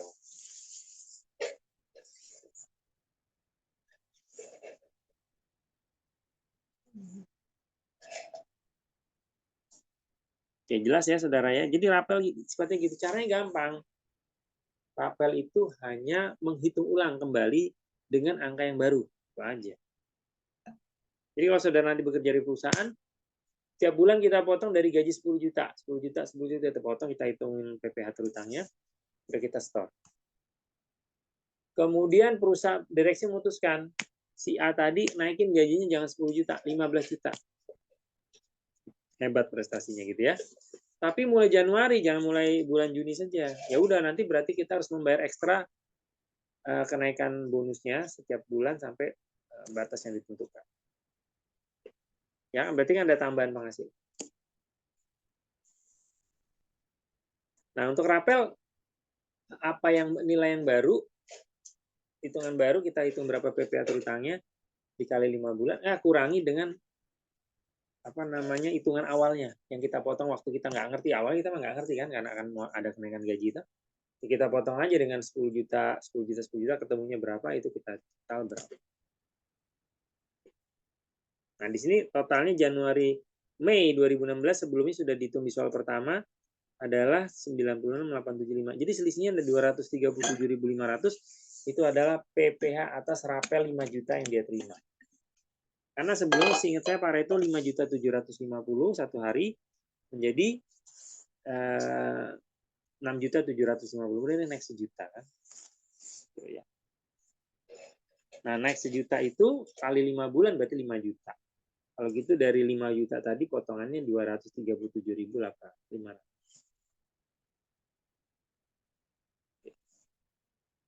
Itu ada yang mau ditanyakan terkait dengan rapel? Silakan. Ya, Pak. Izin, Ya. Pak. Kalau misalkan PTKP itu dihitung per bulan gitu boleh enggak ya, Pak? Misalkan kita nggak ngitung 1 tahun, kita ngitung per bulan gitu. Secara matematis sih bisa aja, Bu. Bisa aja sih sebenarnya. Ya. Secara matematis bisa aja. Ya. Oke, baik, Pak. Tapi secara juklak, petunjuk pelaksanaannya, karena kita mulai dari penghasilan neto, ya, yang bulanan, maka kita harus mengubahnya menjadi tahunan. Karena mau kita kurangi PTKP lah. Gitu. Jarang sih kalau misalnya gini. Ini seperti ini PTKP-nya kan 54 juta dibagi 12. Berapa? 4.500.000. 4,5, iya. 4.500.000 dibagi 12 kan gitu kan? Karena kan dibagi. Iya, betul. Nah, Jadi langsung itu. ketemu per bulannya gitu loh, Pak. Nah, seperti itu nanti akhirnya kalau matematis kayaknya bisa, cuma nanti kurang ini ya, kita nggak ngikuti juklaknya secara tepat ya gitu ya. Memang harusnya apa namanya PTKP itu dibuat tahunan, tapi nanti kita akan hitung juga ada PTKP bulanan waktu kita ngitung pegawai upah harian misalnya gitu ya. Ya mungkin aja PTKP itu dibuat harian, dibikin bulanan. Tapi untuk case pegawai tetap karena kita terimanya rutin ya dibuat tahunan aja, Bu. Ya, disetahunkan. Baik, Pak. Terima kasih. Ya. Karena begini sih ya, nanti ada beberapa case, Bu, ya. Ada beberapa case bahwa konsep setahun itu tidak harus dikali 12. Tapi PTKP-nya tetap dalam posisi setahun. Jadi kita nggak bisa, agak sulit kalau PTKP kita ubah menjadi bulanan, padahal untuk menghitung ini kita harus membuat dia dalam setahun gitu.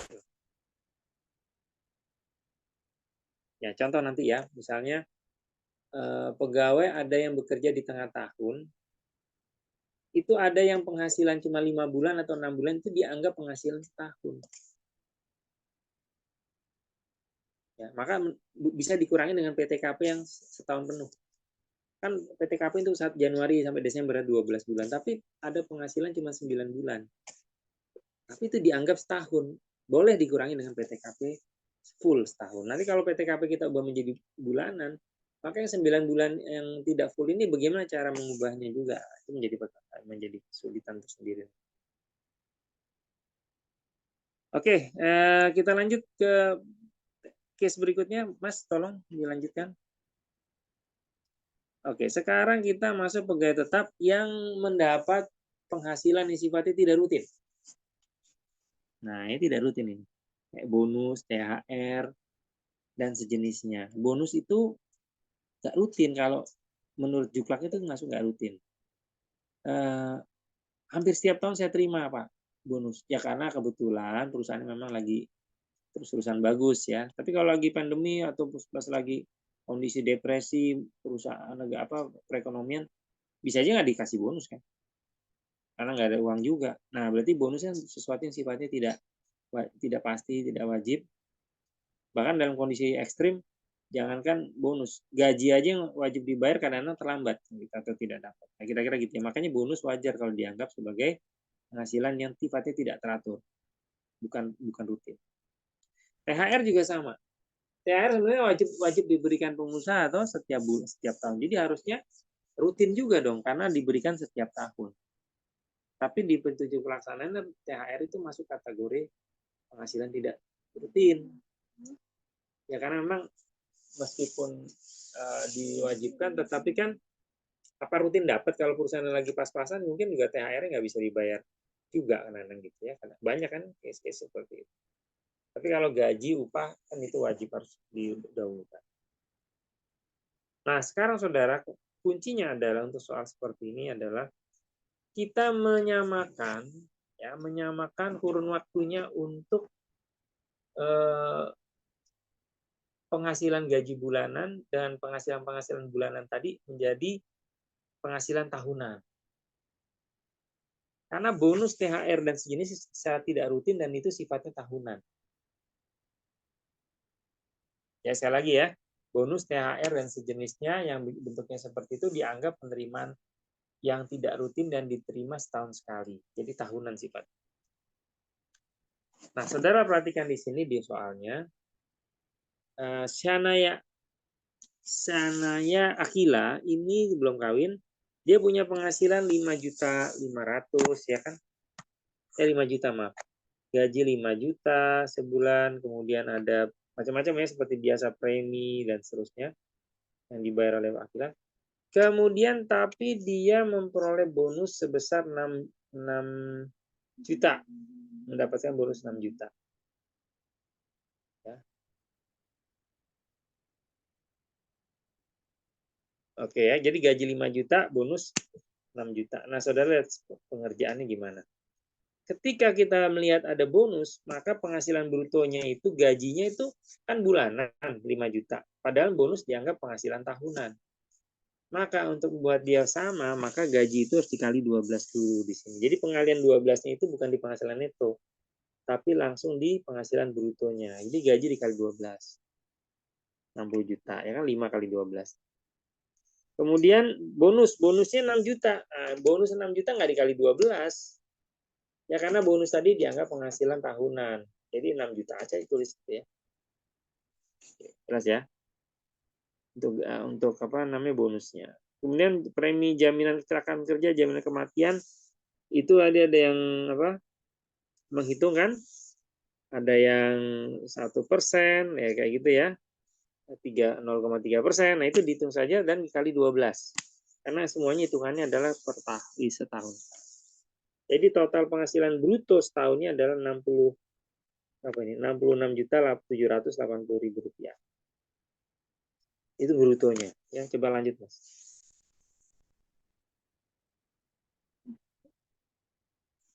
Jadi yang kita hitung pertama adalah perhitungan semua total penghasilan, baik gaji maupun bonus.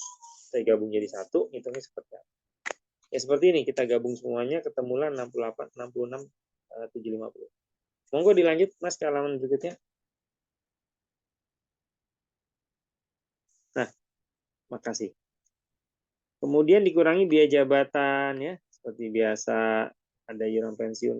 Nah, ketemunya di situ penghasilan neto setahunnya 5.139.000. Kemudian penghasilan neto setahunnya ya udah itu ya 61 juta sekian itu. Karena itu udah setahun. 61.641.000. Tinggal kurangi PTKP 54 juta, ini masih bujangan berarti. Kemudian kemudian penghasilan kena pajak setahunnya menjadi 61 juta dikurangi 7 juta. Ya. 61 juta dikurangi 54 juta, maaf. Jadi hasilnya 7 juta, ya, 641. Nah, 7 juta ini dikali berapa? 5%, karena masih di bawah 50. Ketemunya 382 sekian. Ya, ketemu ya, 382 sekian 5%. Itu adalah PPh untuk gaji dan bonus yang kita hitung jadi satu. Ketemunya berapa?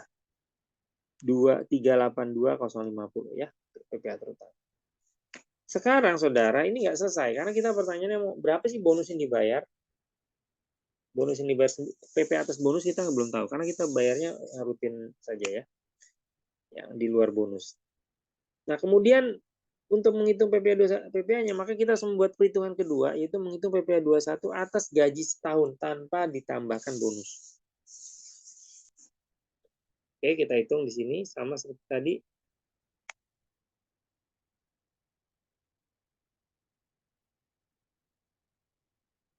Ya, gaji tanpa bonus ya, gaji tok.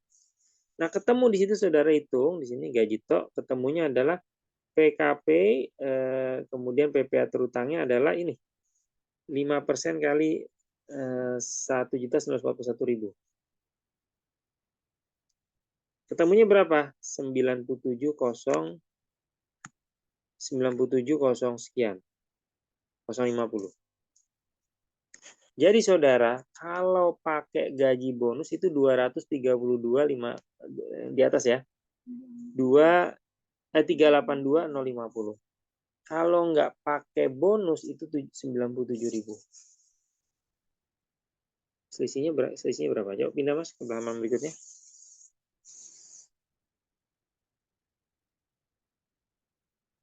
Mas minta tolong halaman berikutnya.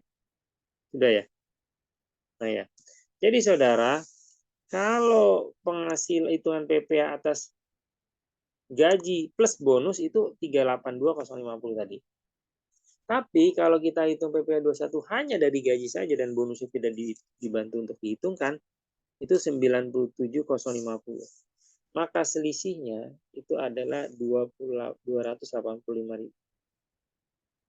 Jadi selisih 285.000 ini adalah uang yang harus dibayar atas pembayaran bonus yang 6 juta tadi. Kan dia terima bonus 6 juta. Pertanyaannya yang dibayar 6 juta ini berapa? Kali 25 kali ini angkanya. Dikurangi ini ya. Jadi 382 kurangi 97 ketemunya 285. Itu adalah pengurang dari bonus. Bonusnya berapa ya? Tadi 6 juta. 6 juta kurangi 285. Ya berarti nanti bayar PPh-nya selisih.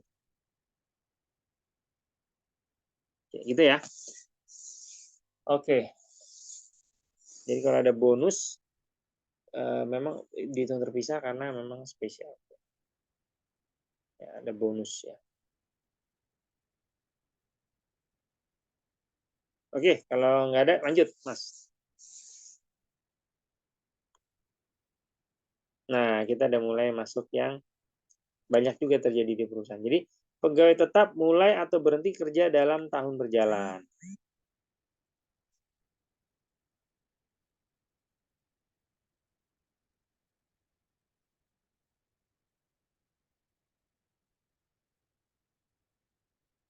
Ya, pegawai baru mulai bekerja pada tahun berjalan. Nah, saudara, ini perlu saya jelaskan dulu ya. Perhitungan pemotongan PPh pasal 21 atas penghasilan pegawai yang berhenti bekerja dan mulai bekerja dalam tahun berjalan itu dibagi menjadi dua. Ya, jadi untuk pegawai baru mulai bekerja pada tahun berjalan itu dibagi dua.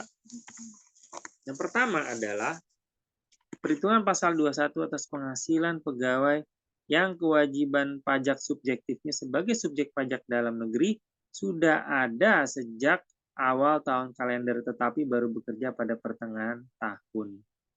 Maksudnya gimana? Jadi gini maksudnya ya.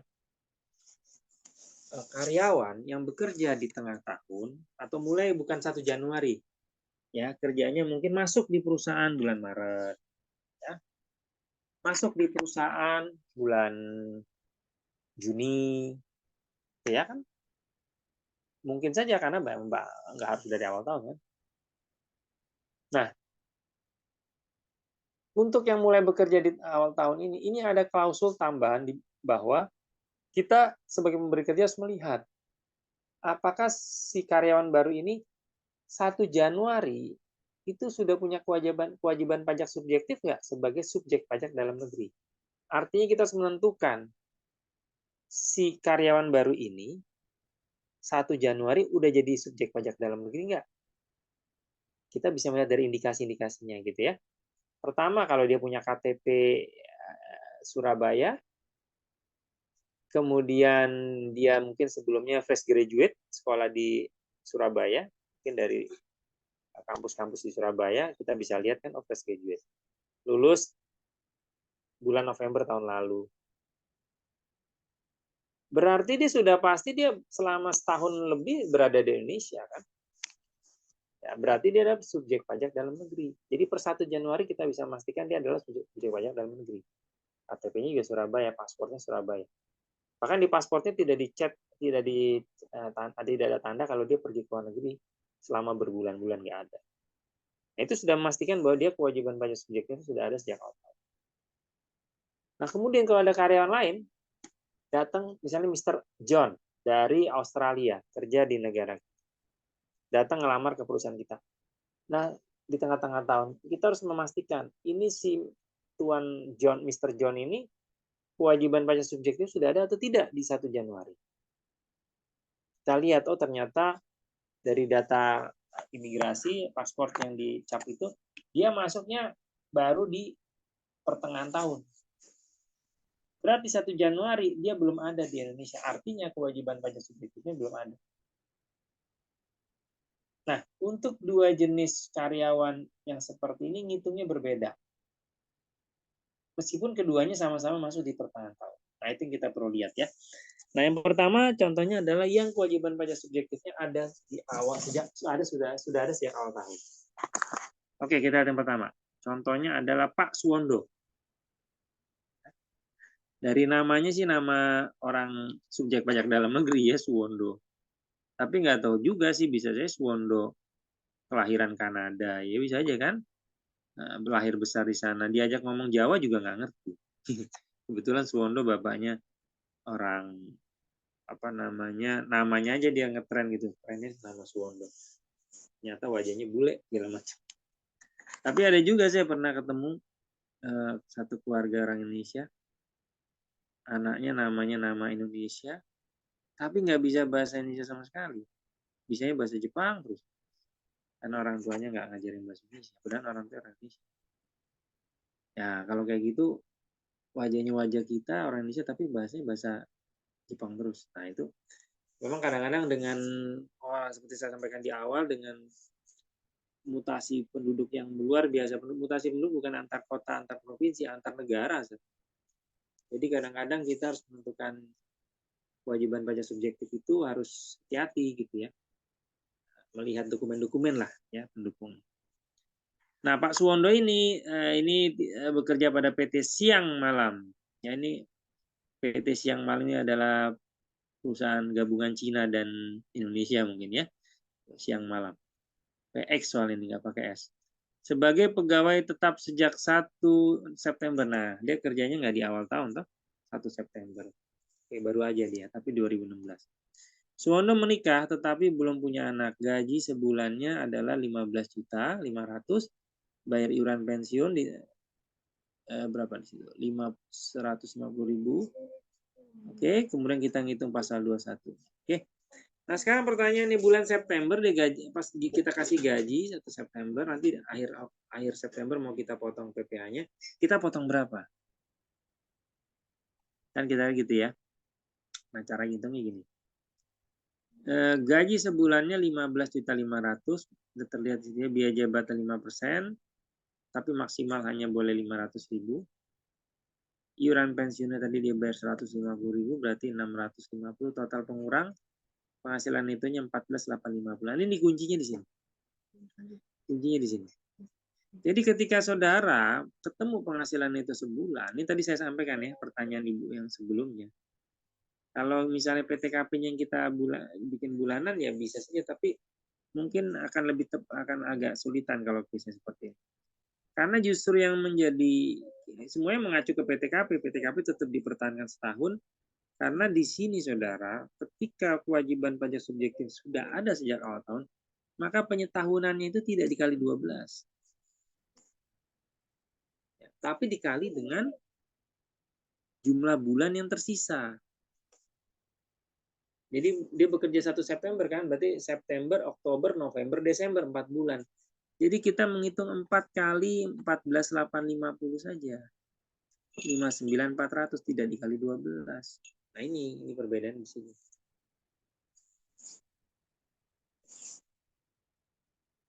Oke. Nah, 4 bulan itu totalnya adalah 59.400. Ini kan cuma 4 bulan, tapi PTKP-nya tetap setahun. Gitu. Jadi PTKP-nya kalau dibikin bulanan dikali 4 bulan. Nah, kurang pas, kurang tepat. Gitu ya. Jadi untuk PTKP tetap kita hitung setahun untuk case-case soal seperti ini.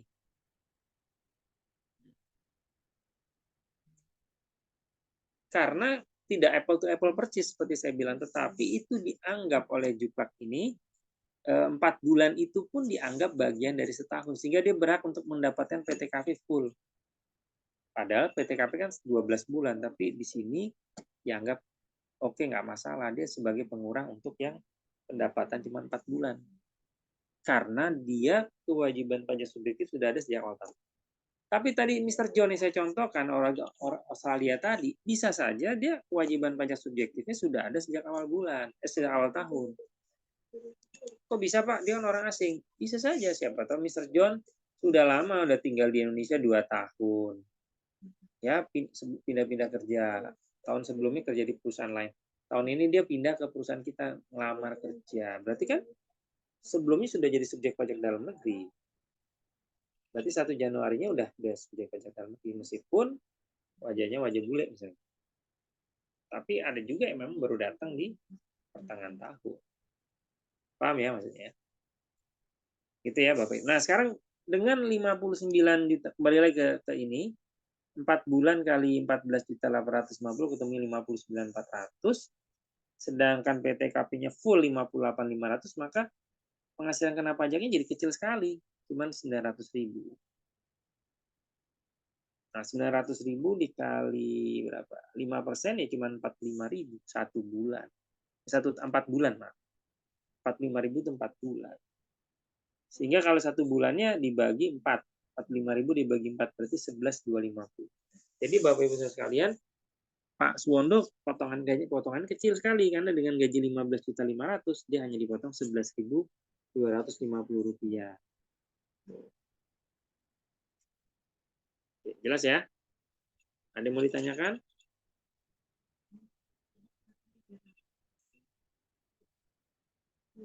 Oke, kalau nggak ada, itu poinnya ya, saudara perhatikan. 1 Januari kita sebagai pemberi kerja harus bisa menentukan ini orang kewajiban pajak subjektif sebagai subjek pajak dalam negeri sudah ada atau tidak. Kalau sudah ada ya oke, kita potong dengan cara yang tadi, nggak perlu dikali 12, cukup sejumlah sisa bulannya. Tapi kalau kita tahu dia bekerja 1 Januari belum ada di Indonesia, berarti masih di luar negeri gitu ya, dan memang dia adalah warga negara asing juga, ya maka saudara nanti menghitungnya akan seperti yang contoh berikutnya ini nanti ya, akan saya berikan penjelasan lebih lanjut. Oke, coba kita lihat soal berikutnya. Sekarang kita tinggalkan Pak Suwondo, Mas, kita lanjut Mas ke slide berikutnya. Nah, sekarang kita ganti ke case berikutnya, namanya David Raisita. David Raisita. Ini juga sama, bekerja di pertengahan 1 September juga, mulai 1 September. Tapi kalau kita lihat dia di sini 1 Januari dia belum punya kewajiban pajak subjektif di sini. Karena di sini dikatakan di soal ia bekerja di Indonesia sampai dengan Agustus 2018. Ya.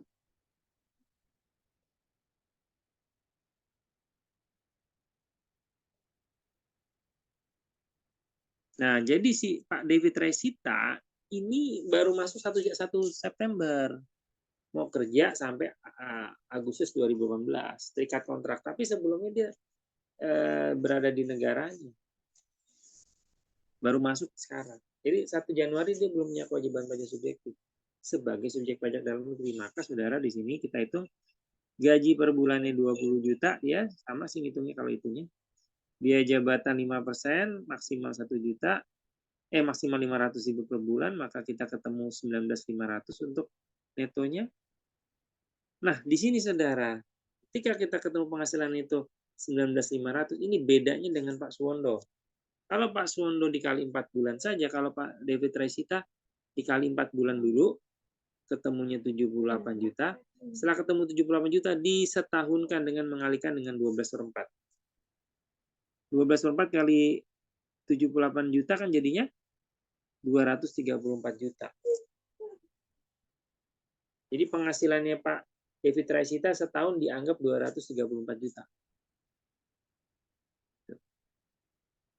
Sebenarnya kalau mau cara matematika cara mudah ya sebenarnya 19.500.000 kali 12. Coba kalau 19.500.000 kali 12 ketemunya 234 juta kan. Cuman di dalam petunjuk pelaksananya agak sedikit muter-muter ya. Jadi 19.500.000 dikali 4 dulu ketemu 78 juta. 78 juta dikali 12/4 ketemunya 234. Tapi kalau mau singkat kali aja 12 langsung. Sama itu 234. Itu maknanya adalah bahwa penerimaan sebulan, 4 bulan, tapi oleh hitungan ini diperhitungkan dengan konsep setahun. Nah, begitu. Jadi bedanya sangat signifikan. Nah, di sini Pak David Resita 234 penghasilan netonya setahun dikurangi PTKP. Nah, PTKP-nya ini yang juga ada keuntungan buat Pak David karena 1 Januari terlepas dia udah punya anak berapa atau tidak, ngitungnya tetap berdasarkan posisi 1 September PTKP-nya. Ya, sudah mungkin dalam soal kita sebelumnya pernah kan soal PTKP. Oke. Nah, kemudian kita temukan bahwa K3 berarti 72 juta pengurangnya PTKP-nya. Sehingga penghasilan kena pajaknya 162 juta. Nah, di sini sudah lihat bahwa Pak David Resita sudah kena tarif terutang progresif. 5% kali 50 juta, 15% kali 112 juta, ketemunya adalah 19.300. Jadi PPA setahun 19.300. Tapi kita juga tentunya nggak boleh langsung mengenakan PPA sebesar 19.300 karena kan kita memotong bulanan, maka 19.300 itu dibagi 12. Ya, itu ketemunya adalah 1.608.333. Meskipun ngitungnya nanti beda ya. Hitung di juklaknya 4/12, 4 bulan per 12 kali 19.300. Ketemunya 6433 sekian. 6433 sekalian itu dibagi 4. Kenapa dibagi 4? Karena kan untuk masa 4 bulan. Ketemunya 1.608.333. Atau kalau mau cari cepat 19.300 dibagi 12. Itu 1,608. Kira-kira sama. Nah, jadi Bapak Ibu Saudara sekalian, Pak David Resita potongannya sampai 1,6 juta. Tuh. Gajinya yang mungkin nggak terlalu jauh beda sama Pak Suwondo. Itu ya Bapak Ibu Saudara sekalian ya. Oke, saya kira cukup dulu ya malam ini supaya tidak terlalu padat sekali kita mempelajarinya.